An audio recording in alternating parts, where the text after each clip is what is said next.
Vamos agora à última fronteira, vamos à conversa com o coordenador da Sociedade Planetária, Miguel Gonçalves. Bom dia. Bom dia, Sandra. Vais começar por nos explicar que, afinal, nem sempre as colisões de asteroides são más. E esta nossa primeira história astronómica começa na Universidade de Edimburgo, passa pelo Ártico canadiano e depois damos um pulinho à Estação Espacial Internacional. Comecemos por Edimburgo. Foram cientistas da Universidade de Edimburgo que apresentaram esta semana um estudo que diz que, afinal, o embate de asteroides e cometas com a Terra pode ter sido bonzinho, pelo menos para alguma vida microbiana. E o que é que eles começaram por fazer? Deslocaram-se até ao Ártico canadiano e foram investigar uma conhecida cratera de impacto que aí está presente e bem conservada e analisaram todas as pedras à volta precisamente desta cratera de impacto que nós estamos a ver. Eles tinham uma particular atenção para analisar um tipo de rocha muito particular, uma rocha chamada gneiss ou gneiss, que, de acordo com as simulações que eles fizeram, com os estudos que eles fizeram, tem uma alteração drástica na sua morfologia, no seu interior geológico, quando precisamente esse tipo de rochas é sujeita a altíssimas temperaturas e altíssimas pressões, precisamente devido ao impacto de asteroides e cometas. E como é que nós metemos a vida aqui dentro? Bom, por uma razão muito simples. Nós sabemos que ao longo dos últimos 2,5 mil milhões de anos a nossa atmosfera protegeu-se da radiação ultravioleta, a intensa radiação ultravioleta que nós sabemos que faz-nos um bocadinho mal. Mas no início da história do nosso planeta, há cerca de 4,5 mil milhões de anos, nós não tínhamos uma atmosfera que nos protegesse precisamente dessa radiação ultravioleta. E a vida começou muito cedo. E, portanto, uma das grandes perguntas que os biólogos ainda fazem hoje é como é que essa vida tão primordial conseguiu proteger-se precisamente dessa forte radiação ultravioleta? Bom, a resposta pode ser nos efeitos benéficos dos choques de asteroides e cometas, porque precisamente aquele tipo de rochas que eu referi há bocado, as gneiss, durante esse processo do choque dos asteroides e cometas, no seu interior, os poros, conseguimos encontrar cerca de 25 vezes mais poros, regiões mais ou menos ocas, do que em rochas que não sofreram o impacto de asteroides e cometas. E o que nos diz este estudo da Universidade de Edimburgo é que a vida microbiana, que depois desse embate consegue esconder-se, consegue viver dentro dessas rochas, consegue precisamente sobreviver às fortes radiações ultravioletas do nosso Sol.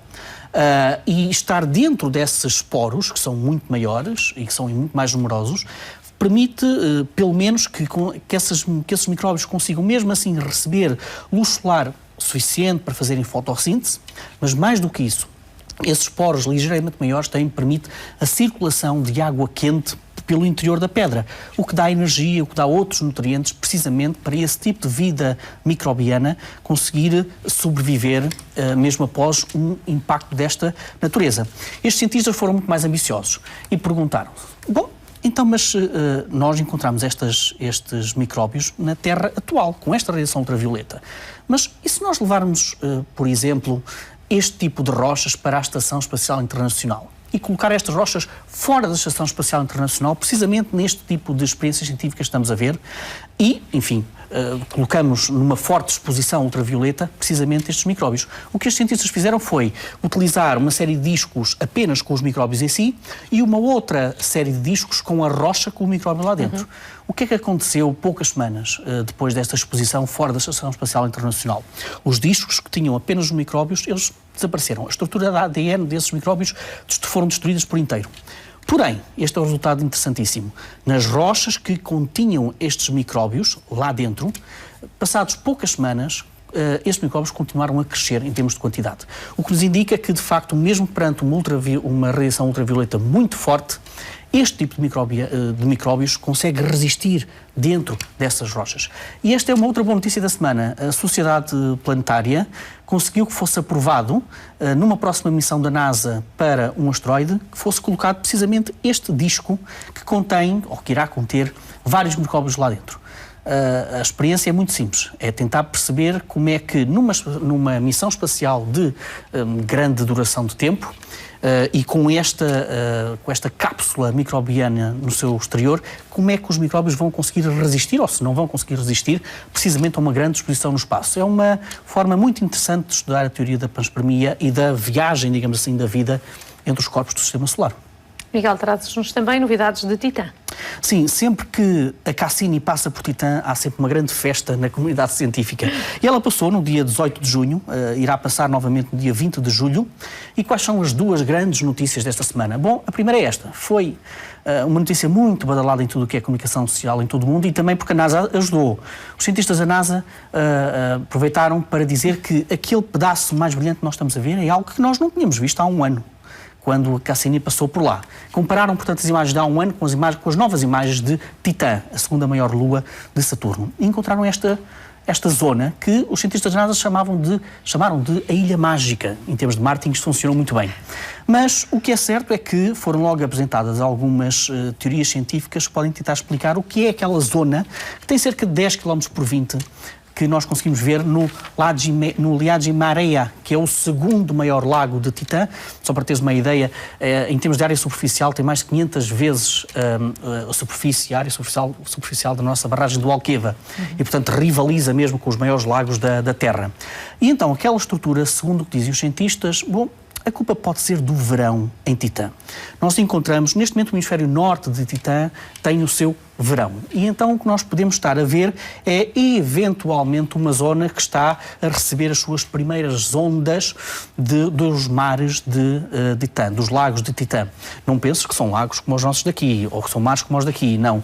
Os mares de Titã são muitíssimo mais calmos, têm uma ondulação máxima de 1 a 3 milímetros, mas no verão pode ser que haja um bocadinho mais de vento que esteja a percorrer mais zonas da superfície de Titã e, portanto, é por isso que se calhar nós estamos a ver aquela estrutura. Uma outra explicação, isto pode ter a ver com correntes do ciclo hidrológico, no fundo, de Titã, que é sobretudo constituído por carbonetos, por hidrocarbonetos, por metano, e, portanto, o que podemos estar a assistir é a ver bolhinhas, digamos assim, que vêm do interior dos lagos e que chegam à superfície e, portanto, conseguem iluminar, digamos assim, conseguem mostrar-se desta maneira. Mas, para te ser sincero, eu acho que a notícia mais fenomenal de Titã foi apresentada por um estudo da NASA e da Agência Espacial Europeia que diz algo de absolutamente notável.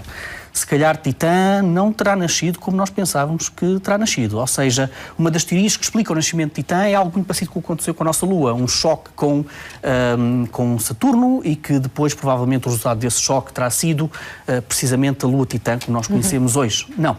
O que nos conta este estudo, e para isso os cientistas analisaram um gás em particular na atmosfera de Titã, o gás azoto, e nós conhecemos bem também na nossa atmosfera, e chegaram à conclusão que aquele azoto não está em nada relacionado com aquelas zonas do Sistema Solar. Não.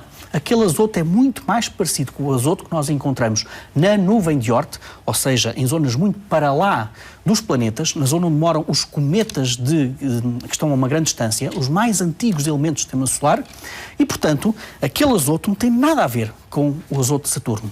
Ora, isto levanta outro problema muito interessante, é que muito provavelmente nós estamos perante Titã e perante uma atmosfera de Titã que é mais antiga do que Saturno, do que o próprio Saturno.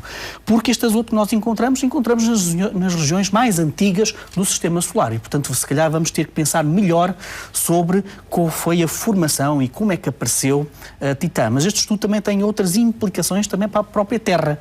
É que foi também analisado esta atmosfera de Titã, que muitos consideram que é uma atmosfera muito parecida com a atmosfera da Terra primitiva, e o que foi medido nesta atmosfera de Titã e comparado com a Terra diz-nos mais ou menos o seguinte, é que nós também pensávamos que o azoto da nossa atmosfera também vinha de cometas, sobretudo de cometas. E o que este estudo nos diz é outra coisa diferente. Diz-nos, não, se calhar não terá vindo de cometas, terá vindo de elementos mais próximos, eventualmente de asteroides. E, portanto, nós também vamos lá mais longe para tentar perceber um bocadinho melhor do que se passa na nossa própria casa. Por falar em ir mais longe e, de alguma forma, neste caso, a partir não de uma distância tão grande, diz-nos o que nos traz em termos de imagem da semana. Eu trago algumas das imagens que foram as imagens vencedoras e as imagens galardoadas pelo concurso, pelo quinto concurso do World at Night, que é uma fundação que tem esta particular beleza, e é mesmo beleza o termo que se aplica aqui, que é de mostrar-nos aquilo que é cada vez mais considerado uma arte suprema, que é de juntar os elementos da Terra com os elementos do céu em trabalhos fotográficos. E, curiosamente, isto acontece numa altura em que, na semana passada, o mais conhecido astrofotógrafo português, Miguel Claro, viu reconhecido mais uma fotografia dele no site da Astronomical Picture of the Day da NASA. E, portanto, estas imagens que nós estamos a ver correspondem às imagens vencedoras e galardoadas. O primeiro prémio da categoria de Against the Lights foi para a Itália, para um astrofotógrafo italiano, e o primeiro prémio para Beauty of the Night Sky foi precisamente para um astrofotógrafo francês da Ilha da Reunião de França. E, portanto, este tipo de imagens e de deslumbres são cada vez mais entendidos como arte, e são mesmo uma arte que faz esta aliança entre o reino da Terra e o reino dos céus. Estamos, de alguma forma, a evangelizar, Miguel. Obrigada. Até domingo. Até domingo. Bom dia.